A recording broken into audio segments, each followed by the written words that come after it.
Hello, welcome back to my channel. It's nice to have you once more here.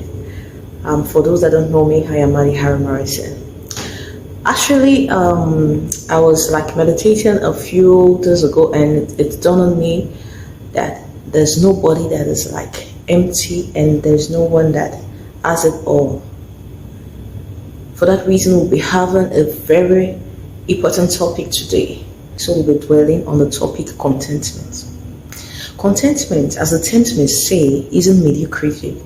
It is just the ability to love thyself wholeheartedly and to have the willpower to be satisfied with what you got. Knowing the self solves half the problems of discontentment. So first of all, let me start with gratitude. Let me say, for instance, like there's a kind of challenge you're passing through and you needed help with something, and someone decided to like render and help. Or let me say, like a neighbor rendered and help for that situation, and you didn't like see anything good in that, or you never appreciated, you just valued the help that was rendered. That is discontentment. Ungratefulness, that's discontentment. Gratitude makes you see the good in everything and creates more for you to be thankful for. That's gratitude for you.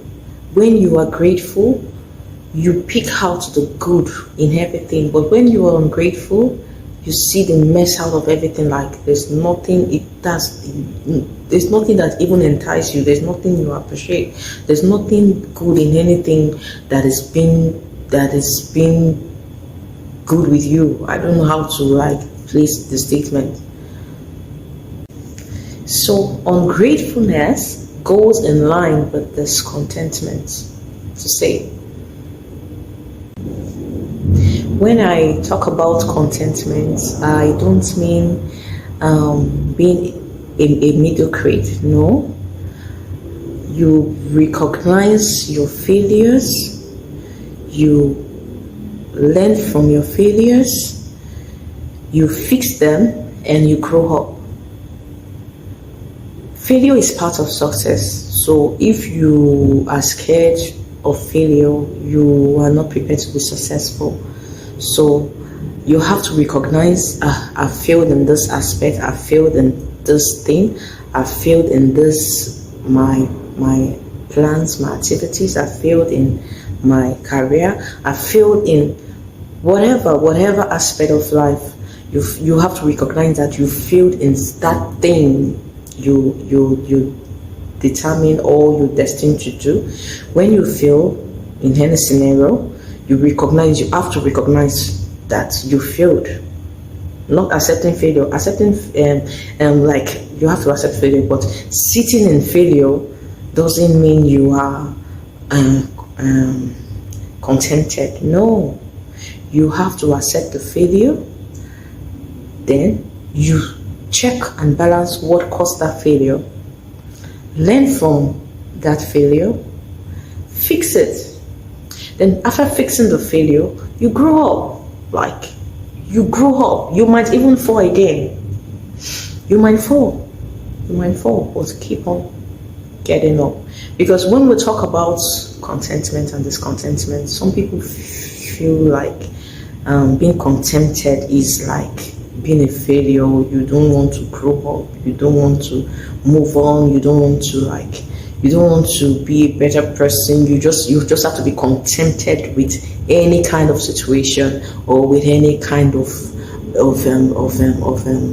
level. No. Contentment is a wide topic. I don't think it's going to end here today. In a world where everything needs to be faster, richer, thinner, trendy, maybe you're not supposed to. Maybe you're not supposed to. You don't have to follow every trend or every doctrine. You don't have to. Let me tell you a story that will lead us to somewhere. Okay, there's this neighbor's A and B. Let me use that as a description. Okay, A's child is very, very like calm. There's a lot of peace and tranquility in the house. And B's child is very like stubborn, every time noise everywhere. So the A always complains about the B child being stubborn, that she likes the agility of the child. Like, even that's when the child is not too well, or maybe he's not feeling fine, you will know that this child is not fine. And she likes the vibe that the child gives. Unknowingly to her, that even the B is still complaining, making a lot of comparison with her own child, with the A's child, that don't you see the way this child is so calm, everywhere is peaceful, not disturbing like my own child. You see, in this scenario, the A is comparing the B, and the B is comparing the A. Comparison is the godfather of discontentment. Comparison brings about envy. Envy brings fear. Fear brings hate. Hate brings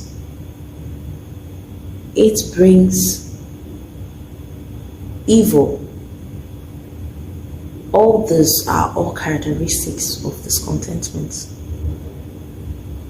So when you are able to regulate the attitude of discontentment, you have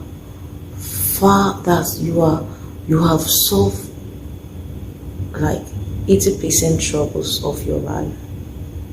If everyone can deal with this period of discontentment, I think this world will be a better place for you and I, for everyone to live in. If everyone could take it upon themselves, let me try to deal with it, to be a better place, to be sincere. Focus more on your giftings, because joy is the feeling you get when you're doing what you're fashioned to do. So focus more on that thing you're fashioned to do and grow up in it. When I say being contented, doesn't mean you should just like the things you do. You should hate what other people does. You should hate people's accomplishments. That is part of even the discontentment the more. When I mean contentment, it doesn't mean you should hate what people does or what they have acquired. Just like there's a saying that says that you attract what you like. If you hate something, I don't think it is a possibility for that thing to get to you. So you attract what you like. It is good to admire people's achievements, to admire what they've achieved. Like you are happy for them, you're happy for what they've achieved. They've worked hard, they deserve what they've acquired in life. It is normal to admire, but not like in a covetous manner, like you wishing it's you. When you now wishing it's you, you're being like covetous, and you are not discontented with your own self. That's the point I'm trying to clear. It is in the nature of man to be discontented. That's just the truth. It is in our nature to be discontented, because when you got one, you want to get two, you want to get three, you want to get four. Like, it's never enough. You always want to, like, it's never enough, it's never enough. But it is something we should manage as human beings. Don't allow it to manage you. We shouldn't allow discontentment to manage us. We have to manage it as a being. When you learn how to manage it, you live a happier life, a more satisfying life, a more fulfilled and nourishing life, unlike the person that has been discontented. Some people has gotten a lot of unnecessary sicknesses. Unnecessary sickness is problems. Wahala. Because of discontentment. So it is something like we should learn to manage.